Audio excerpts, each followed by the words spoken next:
What is up, diehards? Wes Monell here, aka Mr. West, is in the building on Awol Sports. Today, I want to talk about the quarterback situations around the league. Then, at the end, I'll reveal my quarterback tiers. Bengals quarterback A.J. McCarron appreciates the franchise for drafting him. Entering the final year of his rookie deal, he wants to play. In 7 games, McCarron threw 79 of 119 for 854 yards. 6 touchdowns to a couple of picks for a 97 rating. In 2015, when Andy Dalton broke his thumb, AJ held the fort down by going 2-1. That year, when they played the rival Steelers in the postseason, he started in the 18-16 loss, where he hit AJ Green for a late go-ahead score. That stat line, he was 23 of 41 for 212 yards. Some think that Cincinnati may test the waters in the trade market. In the meantime, they have a guy that they consider to be a reliable backup, at least for one more season. If you ask me, Cleveland will have an open competition, but I give the edge to 4th rounder Cody Kessler.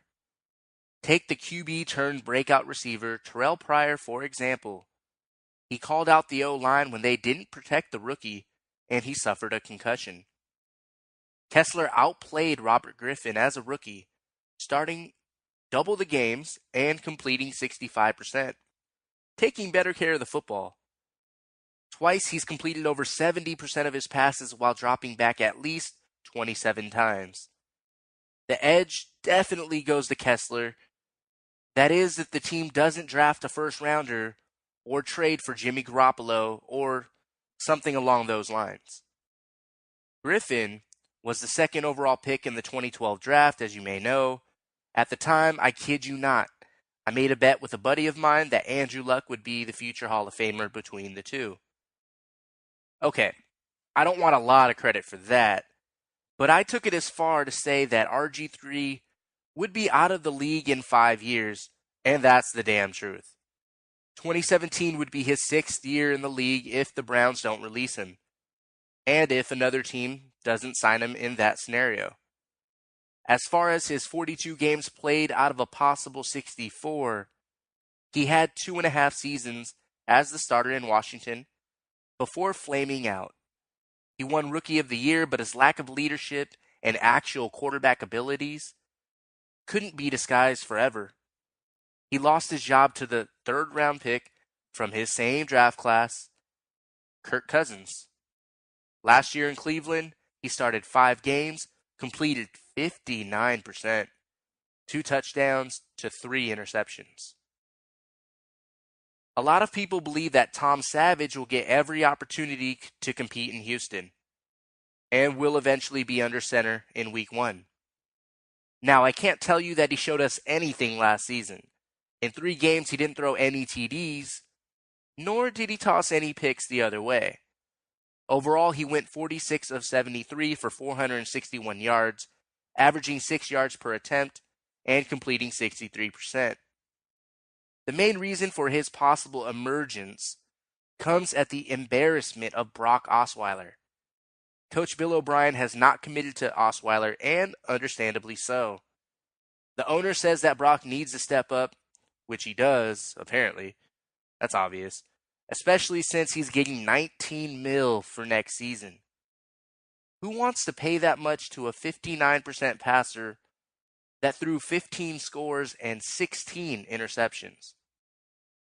Houston will do their due diligence to find a signal caller to actually lead them to a playoff win, but at least the defense has been strong enough to get them there. I view them as the favorite to land Tony Romo if Dallas does, in fact, release the former Pro Bowler. And yes, the ties are there for them to negotiate with the Patriots for Jimmy Garoppolo.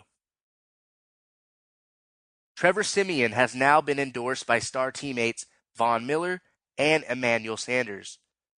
Sanders says that the rookie had a good year where both of his starting receivers caught over 1,000 yards.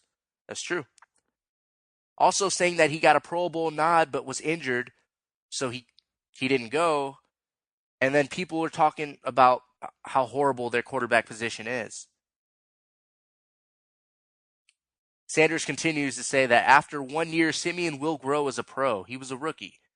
He will grow as a pro that he hopes leads them back to greatness because he's cool, calm, and collected. So there's the opinion of a teammate catching passes from him at practice and every Sunday, and then from a teammate that watches him from the sidelines. Just maybe the return of Mike McCoy at offensive coordinator will give him another boost. Just keep in mind that he not only beat the journeyman Mark Sanchez for the starting gig, he also beat out first-rounder Paxton Lynch. Guys, Simeon was selected in the 7th and final round. He does deserve some kudos, but he better bring it because the Broncos invested into Lynch, and this is a real competition. As far as the numbers and how those look, Simeon went 7-6, completed 59%, 18 touchdowns, 10 picks, and put up 3,400 yards. Denver finished 9-7, just one game out of the playoff picture behind Miami. In limited action, Lynch went 2-1, had the same completion percentage, 2 scores to a pick, and 80 less passing yards per game. As surprising as this may sound, those were all AFC teams. The NFC pretty much has their act together at the most important position, at least for 2017. Arizona has to plan for life after Carson Palmer. Washington is expected to hang on to Kirk Cousins. Everyone except the rebuilding 49ers could have their quarterback already on their roster for 2017. The Rams, they invested their top pick in Jared Goff. You could say Chicago doesn't, and it's apparent that they want a new starter in town. Yeah, they want Garoppolo. They might look at Romo as a stopgap plan B, just like some of these other teams. The Bears, Niners, and Browns are drafting at the top for a reason. But who's to say that a college QB can come in and make an immediate impact? I don't really see it with this particular class, and you may disagree. But a team like Chicago may look to Jay Cutler or Brian Hoyer to take another season's worth of hits, to be honest, while a young guy learns. San Fran, they've already been vocal about sitting a rookie because of the playbook learning curve. That may be the 2017 answer for Frisco, whether they keep Colin Kaepernick or not. All I'm saying is that the NFC is better off at the position heading into next season. Last, but not least, love it, hate it, whatever. Here are my quarterback tiers. 1 through 3. Tom Brady, Aaron Rodgers, Drew Brees. Brady gets the well-deserved love. Future Hall of Famer. He's got too many rings. Rodgers gets the attention for being Superman. He really is. He is that. It's not Cam. It's Rodgers. Brees, he cannot be forgotten. All the remarkable things he continues to do. If winning was easy, and it hasn't been for the Saints, then Andrew Luck, Matt Ryan, and Phillip Rivers would make the playoffs every year too, but they don't. I don't think this top tier is really debatable, or at least I can't be swayed. 4 through 7. Andrew Luck, Ben Roethlisberger, Matt Ryan, Matthew Stafford. Luck is the talent, and we all know that. He's reached an AFC title game already. Big Ben, he's won before. Doesn't impress on the stat sheet necessarily as much as these other guys do, but he does rise to certain occasions. Ryan is coming off a career year. Most valuable player. NFC champ. So yeah, he's up there. I would listen to arguments against Stafford. My main reason is that he grew up as a leader. Calvin Johnson retires, and he used the skill positions, both running backs and wide receivers. He used them by committee to engineer drives and games over the course of the season and make a playoff appearance. And then you get those huge breakout games from Stafford. So that's why I have him in the tier of 4 through 7. This next group, 8 through 13. Derek Carr, Russell Wilson, Phillip Rivers, Tony Romo, Carson Wentz. I'm completely on the Derek Carr bandwagon. Don't get me wrong here.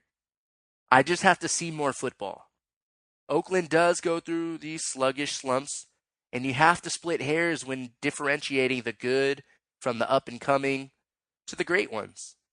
Derek Carr is a stud, definitely garnered MVP consideration this season, and he's still trending upward, still room to grow, and he's already that good. Dangerous.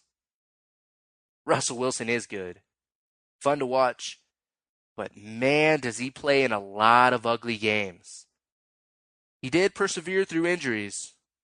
Never missed a game when most guys would have. Knee injury, high ankle sprain. He's a tough guy. He's a champion.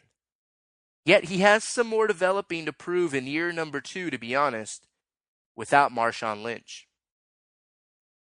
Rivers, he's that stubborn mule. A very good quarterback, but he'll just fling that ball around with no regard for turnovers. That's more so the case in the past couple of seasons. He's not quite on Eli Manning's careless level. He has those special moments, of course. He is good. Very good. But always seems to hit some wall, and there's still a playoff winning hurdle for him to overcome if he can make it back there. I might have a healthy Romo bumped up a tier, but I can't discount the injuries and losing his job to a rookie. It actually happened despite my own thoughts about him being the better option than Dak Prescott. But at some point, a franchise needs to move on. A good thing happened to them. I ain't mad at you, Dallas. I do think the vet can still play, and we'll find out soon enough, I'm sure, where he lands. All right. The last name here is probably the most controversial on the list so far. Good. It was going to happen somewhere, so here we go. Carson Wentz? What? He wasn't even the best statistical rookie quarterback. He wasn't the top QB selected in the draft.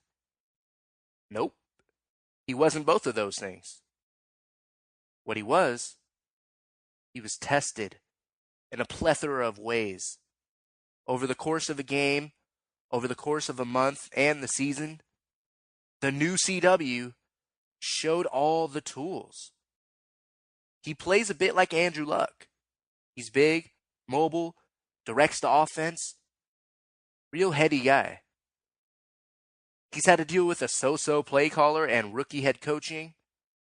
The O-line carousel was one thing, but that became the story at running back, and Eagles fans, they don't even want me to mention the receivers. Let me tell you that Wentz didn't play hero ball. He tried to get the ball out quick. He has great feel to elude pressure and the killer mentality to take those downfield shots.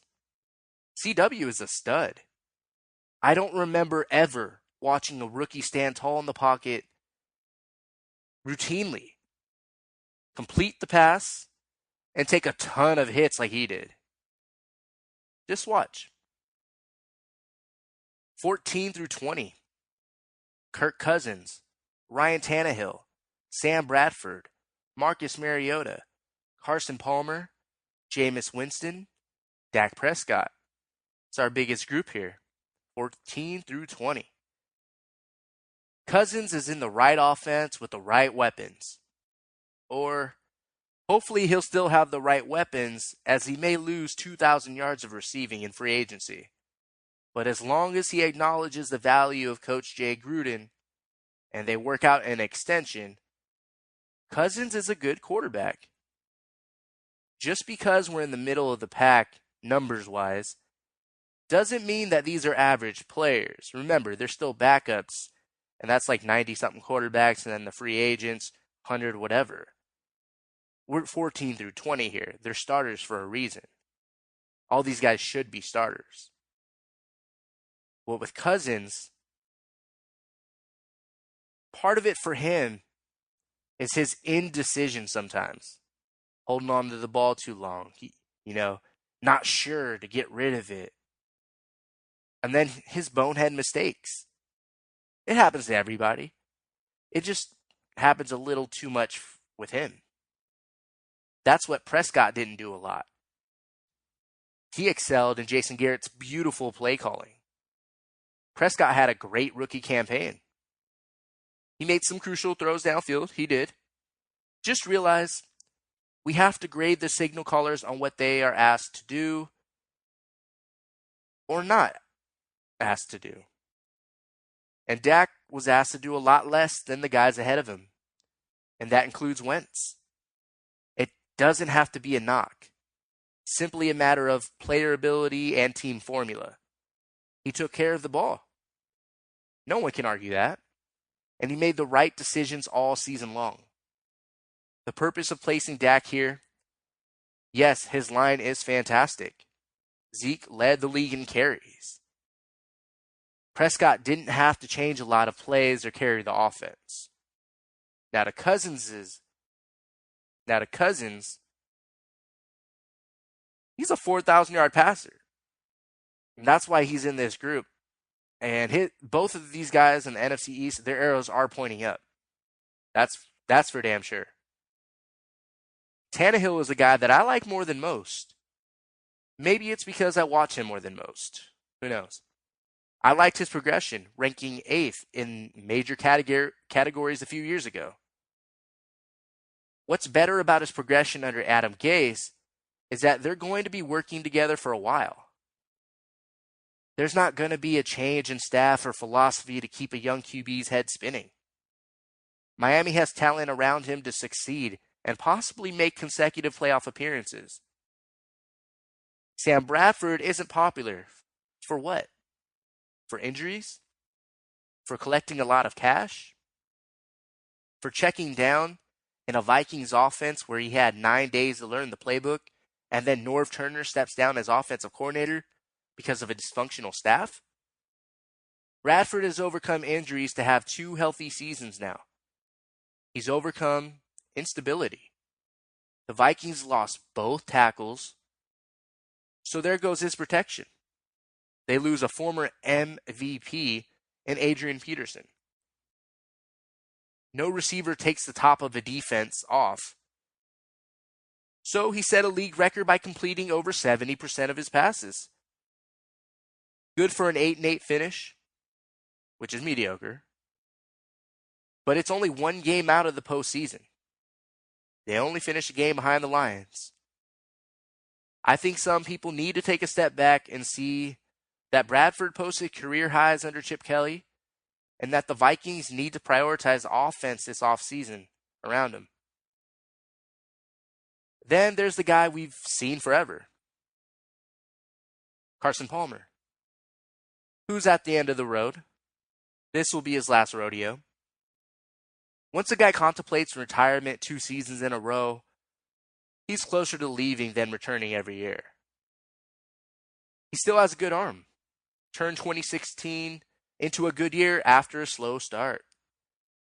The Cardinals, this offseason, they'll likely bring in his successor. We're still talking about a 4,200-yard quarterback with a ratio of 26-14 TDs to picks. Still chucking for 282 yards per game. His biggest downfall at this point is that he struggles to complete 60% of his passes. How Palmer has played is already where Jameis Winston is at. I don't need to compare by color. Winston, he's no Cam Newton. He actually wants to be a pocket passer. He just has a little juice in him to make plays with his legs from time to time. Just enough. He runs less than Luck and Mariota. Winston's a gritty dude. He brings life to Tampa's offense, and it shows. You can see it. Mariota plays most similar to Prescott. Those guys will be aggressive as far as tucking it and running goes. Young or not, Mariota is one of the most efficient and turnover free in the red zone. That's a huge stat. He fits how the Titans want to play, and actually, they adapted to Mariota's skill set. He took his TD interception ratio from 19 to 10 as a rookie to last season, it was 26 to 9. Winston has Mike Evans. Dak has Dez Bryant. Tennessee needs to get Mariota a true number one. 21 through 26. Eli Manning, Cam Newton, Joe Flacco, Andy Dalton, Alex Smith, Blake Bortles, Jared Goff. So yeah, this is the last group of starters, technically, and you'll see why in a second. But there's an order for a reason. I'm not saying, hey, Goff and Bortles are on Eli, Cam, and Cam's level. No, not necessarily. But as far as if I got to put them in a tier, I'm putting them in bunches, in groups. But if you get mad at that and you really want to pick apart everything, I can just split it up into two groups here. But that's on you. You get my point here. I have Eli at 21, going all the way to Goff at 26. So, again, it's Eli, Cam, Flacco, Dalton, Alex Smith, Bortles, and Goff. Two guys I can't stand are Eli and Joe. I get it. They have bling. But I don't believe in Eli. These are guys that need a lot of help around them, beginning with defense to keep them in games. When their team identity shifted from being a defensive team to an offensive team, these guys couldn't rise to the situation, to the occasion, to be the necessary leaders. They couldn't carry the team, so to speak. Manning, I would take over Joe. Eli has these random Peyton-like moments, but they just never last. Not even a little bit. Not even just the next step down. Manning, far too many times, ranked in the top 5 for interceptions, top 10. I just think that Eli had room for further growth in his career, and he didn't get there. But yes, it's true. He's capable of having some good games, but he's also capable of having some of the ugliest games you'll see from a quarterback. Much like Flacco. Yeah, he's big and tall. He reminds me of what Palmer used to be. Don't get it twisted, though. Palmer was good, but there's been a sense of underachievement hovering his career. Flacco plays in that style. He's just not on that level overall. With Cam, I can't pretend like he didn't win the MVP, go 15-1, and reach the Super Bowl. I want to, but I'm trying to be unbiased here. In general, we all know his pros and cons.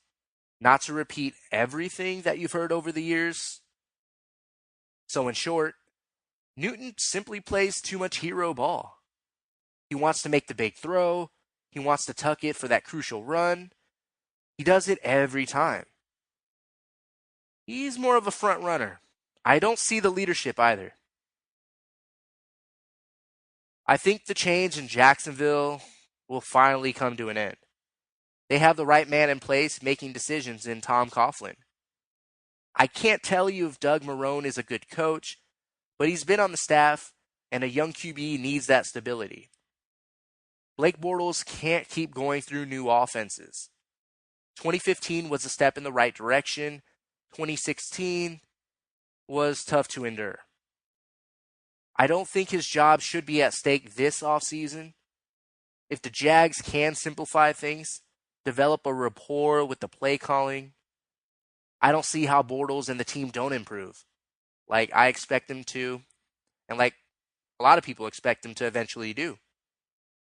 He's just been making a lot of bonehead plays, forcing passes, not seeing the field real well, and playing rushed. Part of that has to do with the O-line, to be fair. But those are the things that we got to see out of Jared Goff. The new staff in LA with the Rams, the new staff believes that his ceiling is high. Well, good, because he was the first overall pick.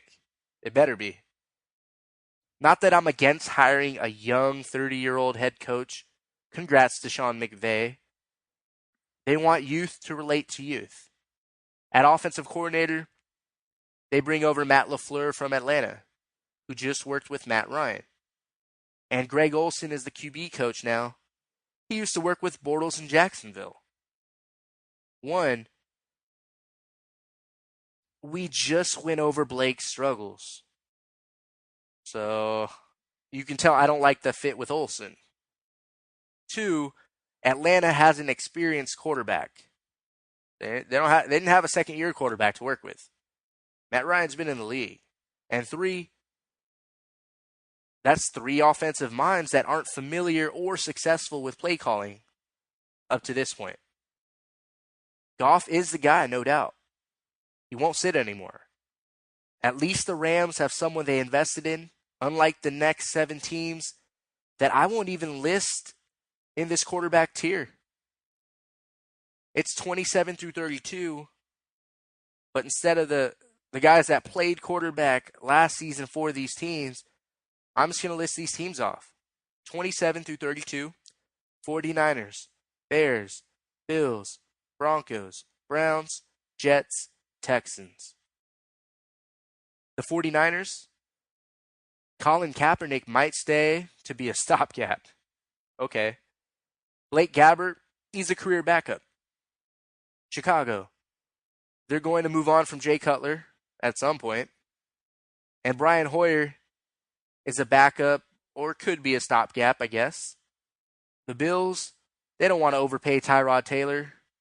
EJ Manuel is a free agent and just whatever anyway. So Cardale Jones might get the nod. Not knocking Cardale. We haven't seen him play at this level. But going into this season, he's not the Jared Goff for them. He wasn't the number 1 pick. Denver, I think Trevor Siemian deserves some credit, as you heard earlier, but he's got to hold off a first rounder in Lynch. Cleveland, whoever really knows with him. Who knows what they're going to do? But as of right now, yeah, you heard me at the very beginning kind of hype up Kessler a little bit. But again, he was a 4th rounder. The Jets, every QB on their roster will continue to fly under the radar, as far as I'm concerned. Houston has made a living winning games without a quarterback. Now that's coaching and defense right there. Is it Brock Osweiler? Is it Tom Savage? Yeah, all of these teams are desperate to find their guy. Kaepernick may land on one of these teams. Osweiler might get let go, and maybe another team gives him a chance. Fitzpatrick just got released. A.J. McCarron might be on the market. Tony Romo might be on the market. It might be an arms race for Jimmy Garoppolo. So there are some guys to be had. There's some prospects coming out of college football. I don't expect you to 100% agree or disagree with me. Either way. But these are my real reasons why, and I tried to sum things up for you. We could talk about this topic forever. What I do want to see is what you have to say. I want to read those tweets about why so-and-so should be ranked higher. What perspective do you have that myself or others might not see? Maybe you feel strongly about some of these QBs. Might be your favorite division. You've lost to them, or it's your guy. Maybe the rings matter more to you. Maybe you need to see the rookies prove themselves for a few years. Maybe someone is overrated. Tweet those characters out I dare you. I won't bite. Hard. But you're a diehard fan just like I am. Put those Twitter fingers to work at AWOL_West. Log on to Facebook. Turn to the AWOL Sports page. Give us a thumbs up while you're there. Drop a comment. We are the diehards. We watch and read up and analyze things for ourselves every day. So let's make these moves together, just like the Raiders did. Young team that finally made the playoffs. Let's make those moves. Have a good one, diehards. Mr. West has left the building.